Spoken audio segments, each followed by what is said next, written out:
Bienvenue sur La Clé, le rendez-vous bien-être et performance des entrepreneurs et dirigeants. Tu veux passer à l'étape supérieure, changer ta vie? Il va falloir te connaître en profondeur. C'est la clé essentielle pour atteindre et dépasser tous tes objectifs. Certitude, confiance en soi, audace, considération, reconnaissance, liberté, amour ou encore argent, tout passe par la connaissance de soi. Ce que je t'apporte, une méthode unique qui repose sur 3 piliers, cartésien, ésotérique et corporel. Tu veux franchir un cap? Ce podcast est fait pour toi. Bonne écoute! Bonjour à tous et bienvenue sur ce nouvel épisode de La Clé. Aujourd'hui, il s'agit d'un épisode particulier pour moi puisque c'est le premier épisode de mon podcast. Je suis ravie et très fière de ce lancement et je suis très heureuse de partager ça avec toi. Alors pour ce premier épisode, j'ai envie du coup de te partager finalement qui je suis. J'ai envie que tu apprennes plus à me connaître en toute authenticité et en toute transparence. Et j'avais également à cœur de te partager l'évolution que j'ai eue ces dernières années et pourquoi j'en suis arrivée là aujourd'hui. Alors pour revenir au démarrage de mon histoire, au départ je suis une personne qui est passionnée par le marketing. Donc j'ai fait du marketing opérationnel dans un premier temps, ensuite j'ai évolué dans le marketing du tourisme pour pouvoir finir dans le marketing produit. Et c'est vrai que ça a été une véritable passion pour moi à ce moment-là parce que j'avais envie, si tu veux, d'être dans cet univers, j'y étais, je le vivais et j'étais super contente. Jusqu'au moment où il y a eu un décalage, il y a eu une dissonance entre finalement qui je suis et la réalité que je vivais au quotidien dans mon entreprise en l'occurrence. Et du coup, pour te faire la version très courte de tout ça, parce que sinon on y passe la nuit, voire la soirée, voire la semaine, donc pour te faire la version courte de mon histoire, j'ai eu donc cette fameuse dissonance et qui a fait en sorte que je me pose un certain nombre de questions. Et ces questions sont arrivées en fait à partir du moment où déjà j'étais plus en accord et je n'avais plus totalement les mêmes valeurs par rapport à ce que j'étais en train de vivre dans mon quotidien professionnel. Et ce qui a vraiment finalement fait pencher la balance dans ma remise en question intégrale, c'est le burn-out. En fait, j'ai fait un burn-out bien carabiné en 2018. Et ce burn-out, finalement, a été hyper difficile, mais a été en même temps hyper salvateur. Quand je dis qu'il a été hyper difficile, c'est qu'en fait, je suis clairement arrivée à toucher le fond, puisque en fait, dans le burn-out, si tu veux, tu as des stades. Et je suis arrivée au stade juste avant le suicide. Donc c'est vrai qu'il y a eu cette notion de tu te prends ça en pleine tête et tu te dis waouh, en fait, tu prends conscience de l'importance de ton mental, tu prends conscience de l'importance de ton corps. Et moi, à ce moment-là, si tu veux, j'ai surtout vraiment exploré la sensation de ne plus rien maîtriser. C'est-à-dire que je n'avais plus aucune connexion neuronale au niveau de mon cerveau pour pouvoir diriger mon corps. Ce qui veut dire qu'il y a certains moments dans ma vie, un matin notamment, je me souviens, j'étais sur mon lit et en fait, je n'arrivais plus à donner l'information à mon corps de me lever.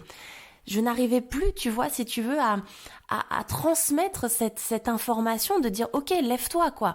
Et en fait, non, il n'y a plus rien qui se passait. Et là, je me suis dit waouh, j'ai tout pété. J'ai tout pété dans mon corps, mon cerveau a disjoncté et en fait, j'ai plus aucune possibilité de pouvoir agir sur ça. Et là, concrètement, j'ai vraiment eu peur.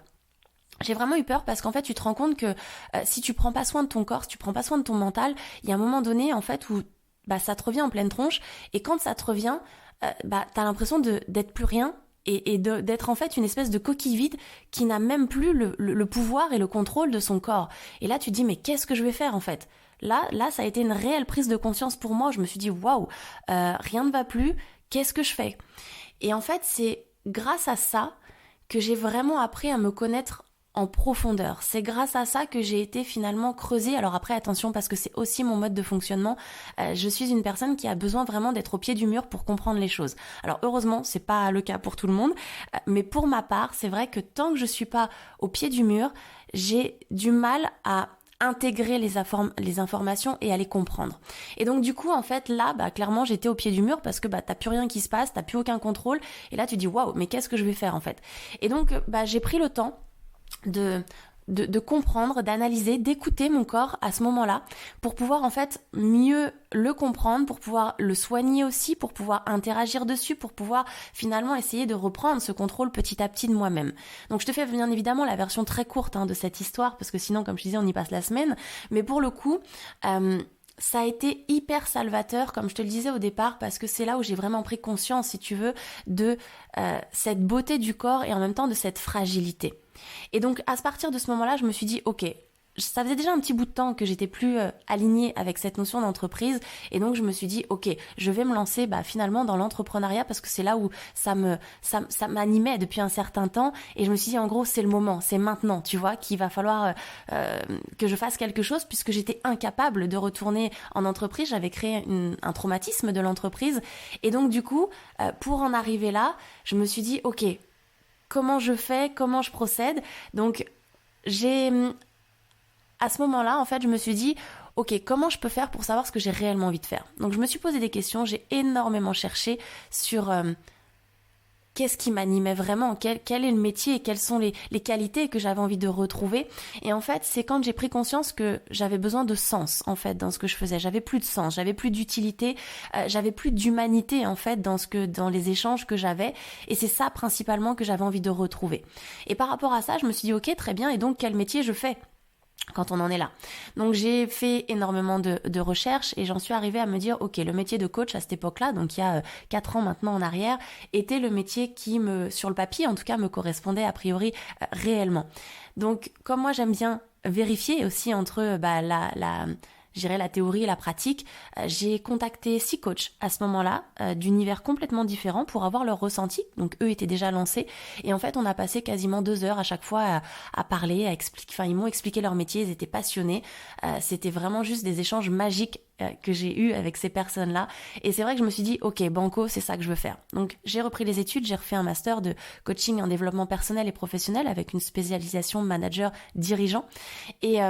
Et j'ai décidé en fait pour toujours comprendre. Je suis quelqu'un qui aime comprendre et qui aime analyser les choses. Et du coup, c'est vrai que pour mieux comprendre tout ça, je me suis dit, tiens, je vais faire mon mémoire de fin d'études de ce master sur le burn-out. Et en fait, ça a été aussi, alors je ferai un épisode là-dessus parce que souvent on me pose des questions par rapport au burn-out et je rentrerai beaucoup plus dans le détail à ce moment-là.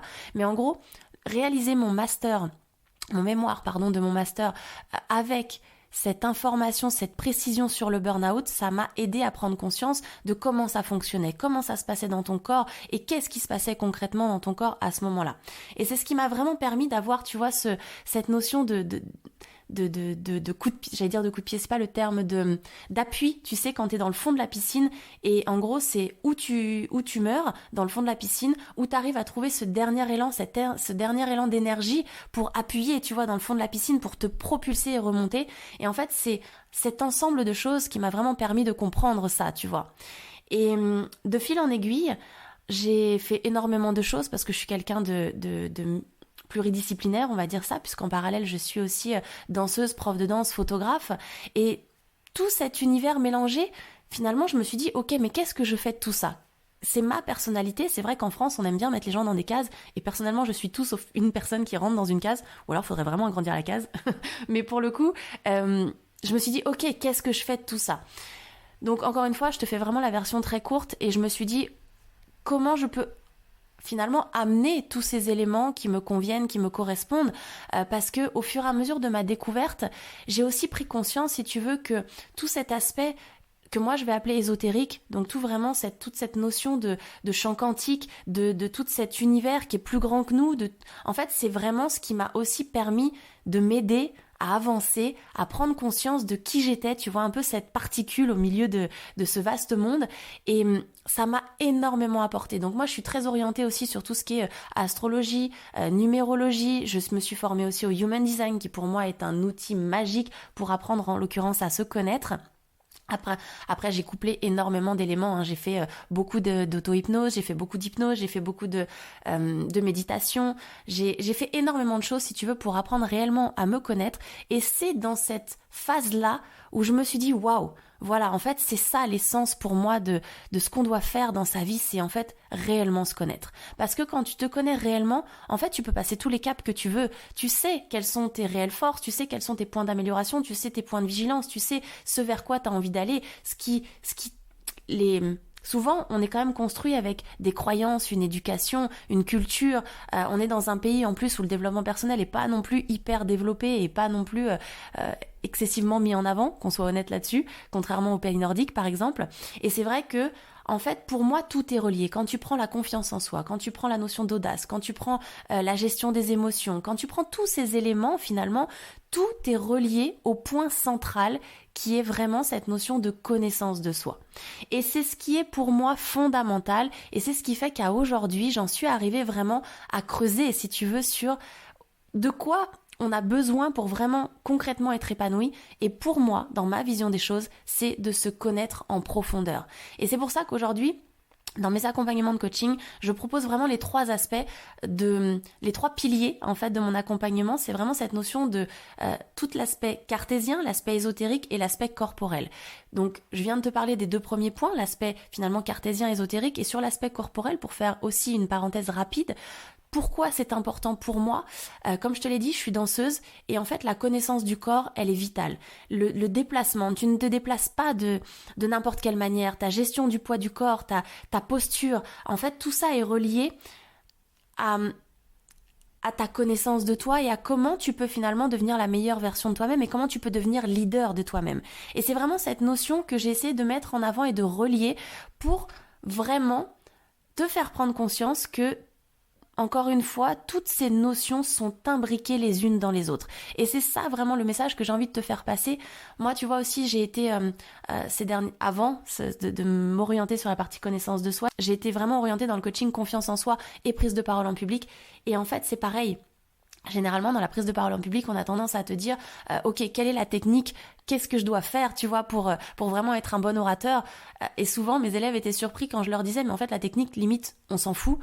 Ce qui est important, c'est d'apprendre à te connaître, c'est-à-dire de comment tu vas gérer tes émotions, comment tu vas gérer ton stress, comment tu vas prendre confiance en toi, quel est ton niveau d'estime de toi. Tu vois, toute cette partie-là va faire que tu vas être charismatique, que tu vas renvoyer. Alors bien sûr, il y a des notions de technique qui sont importantes dans la prise de parole en public, mais pas que. Tu vois, à titre d'exemple, quand j'accompagnais moi sur des coachings à long terme, donc sur des coachings de 5 mois, en fait, sur un groupe, en fait, j'avais mes élèves qui étaient présents 3 heures, tous les lundis, en l'occurrence, et sur 15 sessions, donc sur 5 mois, 15 sessions, je faisais à peu près 3 sessions de technique, et tu vois, tout le reste, c'était sur l'apprentissage et la connaissance de soi. Donc pour te dire que vraiment le ratio est ultra important. Et en fait, c'est le message que j'avais envie de te faire passer et t'expliquer qui je suis, comment je fonctionne, d'où ça vient pour moi cet engouement finalement de cette connaissance de soi. Et donc, t'as bien compris que voilà, pour moi, c'est entre autres le burn-out qui m'a vraiment aidé à prendre conscience de tout ça. Plus cet aspect, je dirais, multicompétence et pluridisciplinaire qui fait partie intégrante de moi et qui fait que jusqu'à présent, finalement, je trouvais pas forcément ma place, tu vois, parce que je l'assumais pas et parce que j'étais pas au clair avec cette notion justement de case dont je te parlais tout à l'heure. Et c'est tous ces éléments, grâce à cette connaissance de soi, où je me suis dit, non, je suis comme ça, je m'assume. Et c'est ça qu'il faut aller chercher, tu vois, c'est vraiment apprendre à te connaître pour assumer, pour passer des caps, pour atteindre les objectifs que tu as envie d'atteindre finalement et les caps que tu as envie de franchir dans ta vie pro ou dans ta vie perso. Mais c'est ça qu'il faut aller chercher. Et c'est ce que j'avais envie de partager avec toi aujourd'hui. En tout cas, je suis ravie de t'avoir expliqué tout ça. J'espère que tu as pris autant de plaisir que moi à partager ce moment ensemble. Et puis du coup, si tu as des questions, n'hésite vraiment pas à revenir vers moi. Je suis présente sur les réseaux sociaux. Je te souhaite une très très belle journée et je te dis à très bientôt dans un prochain épisode. Ciao ciao. Si cet épisode te plaît, tu peux le partager en me taguant ou en lui laissant 5 étoiles sur Apple Podcast.